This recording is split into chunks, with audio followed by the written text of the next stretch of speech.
isn't easy to say, 'cause we haven't talked in a month.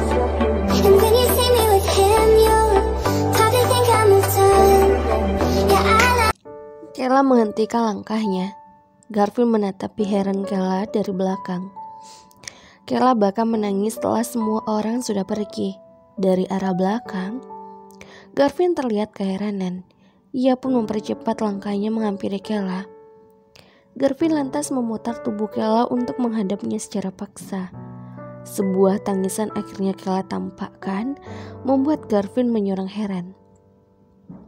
Kayla, kamu kenapa, Kay? Apa pertanyaan wawancara tadi bikin kamu kesulitan? Kenapa kamu nangis? Tanya Garfield serasa panik. Kayla masih terus menangis membuat Garfield akhirnya bingung sendiri apa yang terjadi pada Kayla. Kay, dengerin saya, Kay. Kamu kenapa nangis? Coba bilang sama saya apa yang buat kamu nangis. Pak Garfield gak akan paham. Iya, saya tahu saya gak akan paham kalau kamu gak kasih tahu saya, Kay. Kayla terus menangis, sementara Garfield pun berusaha menenangkannya dan menanyakan alasan Kayla menangis malam itu. Kay, please, jangan nangis, Kay. Kayla, saya mohon jangan nangis. Saya mohon jangan nangis kayak gini, Kay. Garfield ikut merasa sendu ketika Kayla terus menangis tanpa ada alasannya. Perlahan, ia menarik Kayla ke dalam dekapannya sambil ikut merasakan apa yang Kayla rasakan. Iya, Garfield tahu bahwa hatinya masih tak tega melihat Kayla terluka. Namun, luka itu serasa semakin dalam ketika kenyataannya ia semakin mencintai Kayla di saat mereka ingin bercerai. Saya mohon kasih tahu saya alasannya, Kayla. Saya mohon kasih tahu saya alasannya. Dengan begitu, saya gak akan pernah menyakiti kamu lagi.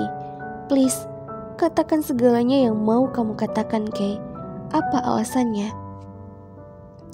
Garfield terus bertanya sambil merasakan sendu bersama Kayla yang terus menangis.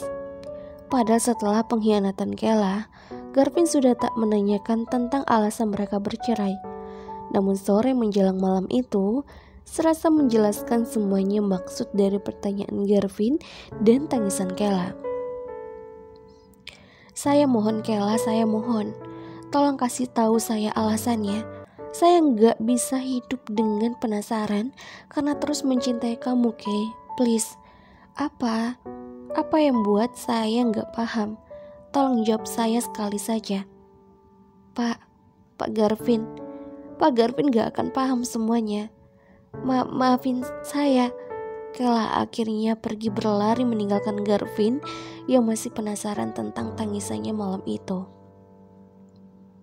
Tapi sore itu Garfield merasa bahwa cinta mereka belum sepenuhnya kelar. Air mata Kayla membuat hati Garfield merasa kembali hidup setelah mati karena pengkhianatannya. Aliran air dari shower keluar mengguyur tubuh seorang Garfield yang hatinya pun tengah diguyur oleh hujan badai. Tangisan Kayla yang tak ia mengerti bahkan sejenak membuatnya bisa saja menjadi gila. Garfield tak tahu lagi apa yang tengah ia rasakan. Hatinya yang telah terluka sebelumnya karena Puspa malah semakin menyisakan lubang besar yang ditimpa oleh ketidakadilan Kayla terhadap dirinya. Garfield serasa tak mengerti bagaimana kehidupannya berjalan. Tangisan Kayla malam itu benar-benar membuat Garfield begitu dilema untuk membencinya atau malah semakin mencintainya. Sekitar jam 9 pagi, Garfield menyumpal telinganya menggunakan earphone. Ia menelpon seseorang sambil bercermin mengenakan setelannya. Sejenak, ia mencukur tipis kumis dan beard halus yang menghiasi dagunya sambil menyambut sebuah panggilan yang ia lakukan. Pak Vandra, saya akan telat ke kantor. Saya mau bertemu rekan bisnis mama di mall. Pak Garfield mau ke mall? Iya, saya mau jemput dia di mall. Kebetulan dia orang Amerika, koleganya papa dan mama dulu. Dia lagi ada di mall dan saya berniat untuk menjemputnya dan bicarain tentang apa yang papa bilang nanti di kafe. Baik kalau gitu Pak Garvin. Hati-hati Pak. Garvin berjalan di sebuah mall setelah ia menyetir beberapa menit dari rumah barunya. Matanya memencar mencari seseorang yang katanya adalah kolega papanya yang datang dari Amerika. Garvin mengangkat tangan sejenak menyapa pria itu dari jauh. Ia lantas melangkah menghampiri pria berkumis tipis itu. Halo Pak Jackson. Garvin berjabat tangan dengannya. Halo Pak Garvin, saya pikir Anda akan melupakan wajah saya. Tentu saja tidak. Pak Jackson, ikut saya. Banyak sekali hal yang ingin saya bicarakan dengan Anda. Beberapa menit membahas tentang bisnis dengan Pak Jackson, kolega Pak James dan Bu Angelina yang berasal dari Amerika tersebut. Garvin menghela napasnya setelah Pak Jackson pergi kembali ke hotel. Beberapa urusan pun ia selesaikan satu persatu, namun urusannya bersama Kayla lah yang serasa tak pernah selesai.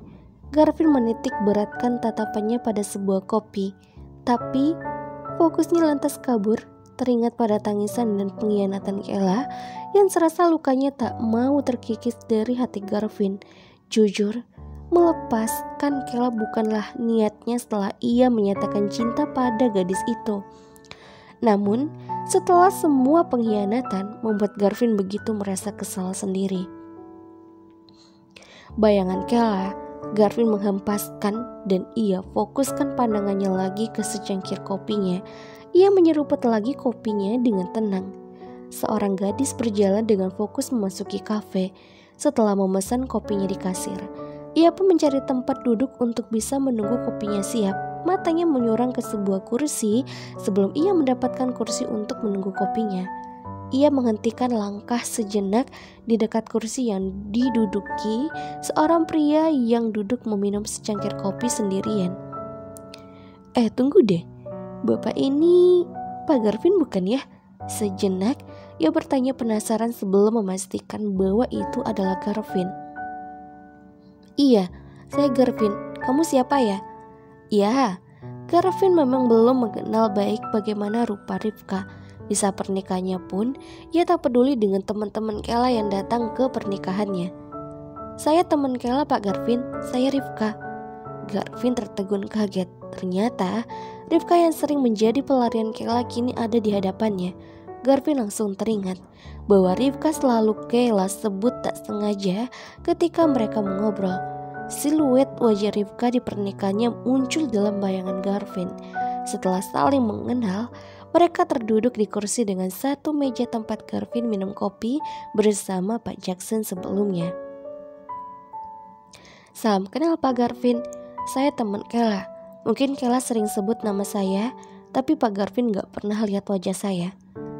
Iya, salam kenal. Betul, saya ingat nama tapi gak ingat wajah. Rivka tersenyum paksa menimpali ucapan Garvin, namun ia tertunduk lagi dengan menahan kecemasan. Sikapnya membuat Garvin menyurang menatapi Rivka sejenak. Rivka masih tertunduk dengan mata gemencar menahan kekhawatiran. Garvin sendiri malah jadi heran dengan Rivka. Sorry, ucap Garvin karena sedari tadi dia bicara. Rivka malah tertunduk tak fokus membuat Garvin heran sendiri. Iya Pak Garvin, maaf saya gak fokus tadi. Bola mata Rivka memencar begitu gugup. Karena terlalu cemas, Rivka pun berpikir kalau hari itu mungkin kesempatannya untuk memberitahu semuanya tentang kejadian pengancaman Kayla. Kayla memang melarangnya memberitahu Garvin, tapi mungkin Tuhan bahkan sudah sejauh ini mengantarkannya duduk di hadapan Garvin secara langsung. Kalau bukan karena takdir, lantas apa? Pikir Rivka. Ia menghela nafasnya untuk siap-siap memikirkan kalimat yang akan ia sampaikan pada Garvin yang wajahnya memasang, yang memang sedari tadi bingung karena bicara dengannya. Pak Garvin, saya banyak mendengar tentang keluh kesah Kayla selama ini. Garvin memalingkan pandangannya serasa tak ingin mendengar apalagi membahas soal Kayla. Iya, saya paham karena kamu itu pasti sahabat baiknya. Saking baiknya juga sahabat kamu, dia bahkan rela bercerai tanpa alasan dengan saya. Garvin kembali menyeruput kopinya lagi. Ia sekilas jengkel membicarakan perceraiannya dengan Kayla di depan Rifka. Rifka terlihat gugup. Ia serasa ragu-ragu untuk menyampaikan niatnya pada Garvin perihal pengancaman itu. Namun, jika ia tak bilang, Kayla pasti akan terus terluka jika Garvin hanya tahu kalau Kayla adalah pengkhianat. Padahal Garvin tak pernah tahu cerita yang sesungguhnya. Pak Garvin, Kayla bercerai bukan karena gak cinta sama Pak Garvin. Iya, akhirnya kata itu keluar juga dari mulut Rifka. Walau ia begitu takut untuk membicarakan hal itu pada Garvin. Di samping janjinya pada Kayla, Rifka juga memang takut jika sesuatu terjadi pada hubungan mereka. Walau begitu, Rifka meneguhkan hatinya untuk menyampaikan kejujuran yang ia ketahui. Garvin menyorang menatapi kedua mata Rifka. Entah angin dari mana juga Rifka tiba-tiba mengatakan hal itu di depannya. Tunggu. Jadi, kamu tahu alasan kenapa Kayla ingin bercerai dengan saya? Wajah Garvin sudah sangat penasaran. Ia terus menyurangkan alisnya menatapi Rifka yang sudah ketakutan. Namun ia begitu berani mengambil resiko jika Kayla memang membencinya karena memberitahu Garvin yang sebenarnya. Garvin yang tadinya tak ingin mendengar apapun perihal Kayla, kini malah jadi penasaran karena kalimat yang dilontarkan Rifka. Rifka, tolong beritahu saya kenapa Kayla minta bercerai. Saya yakin ada sesuatu yang dia sembunyikan dari saya kan. Tapi janji sama saya kalau Pak Garvin tidak akan bertindak gegabah. Dan saya mohon untuk tidak memberitahu Kayla soal ini please. Apa yang kalian permainkan selama ini? Cepat katakan saya yang sebenarnya Rifka. Saya bahkan rela mengikuti permainan Kayla demi kemauannya untuk bercerai. Tapi jujur saya gak bisa berpisah dengan Kayla gimana pun akhirnya. Karena gak tega terhadap Garvin, akhirnya Rifka menceritakan semuanya tentang ancaman angling yang dilayangkan terhadap Kayla. Satu persatu, Rifka jelaskan begitu detail, sampai ketika Kayla melihat video tentang seseorang yang mengincar Garvin dengan sebuah senapan. Garvin melotot mendengar setiap kalimat yang Rifka lontarkan begitu detail. Jantungnya bergetar tak habis pikir sekaligus kaget karena mereka bahkan benar-benar melakukan pengancaman yang tak pernah Garvin bayangkan sebelumnya. Tangan Garvin bergetar, wajahnya menahan kekesalan setelah ia tahu kejadian yang sebenarnya. Hal itu membuat Rifka memandanginya dengan perasaan cemas.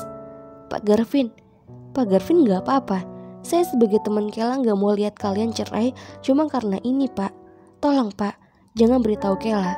Dia bilang dia takut banget kehilangan bapak atau takut kalau Pak Angling itu katanya benar-benar mau bunuh bapak. Mereka itu jahat Pak. Mereka bahkan memaksa Kayla buat cerai dan mengancam keluarganya juga. Jadi kenyataannya Kayla mencintai saya, tapi karena ancaman ini dia rela buat bercerai demi saya hidup. Gitu maksud kamu Rif? Mata Garvin masih terfokus tajam menatap Rifka dengan heran. Iya Pak Garvin. Garvin berdiri dengan emosi, namun wajahnya mencirikan keterkejutan yang membuatnya hampir terkena serangan jantung. Saya gak bisa biarin ini. Mereka udah keluar batas. Saya gak terima ini semua. Garvin berlari keluar kafe dengan tergesa, membuat Rifka heran sendiri. Ia pun takut karena Garvin terlihat begitu marah luar biasa. Pak Garvin saya mohon jangan gegabah Pak Garvin, teriak Rifka. Garvin mengendarai mobilnya dengan kecepatan tinggi. Ia bahkan hampir menangis karena akhirnya tahu kebenaran dari semua pengkhianatan Kayla padanya. Garvin benar-benar dibuat gila sejenak. Beberapa menit mengendarai mobil, Garvin keluar tergesa bersambung emosi yang hinggap dalam benak. Sampai di perusahaan, ia berjalan dengan emosi menuju ruangannya. Siang Pak Garvin, siang Pak, siang. Halo novelers semuanya, jangan kemana-mana ya, tetap di channel Mimin, channel Feby Pitaloka. Jangan lupa untuk subscribe, like, dan komen karena dukungan kalian adalah semangat Mimin untuk upload setiap harinya. Nah, di episode yang ke-52 ini sudah jelas bukan bahwa Rifka lah yang memberitahu Garvin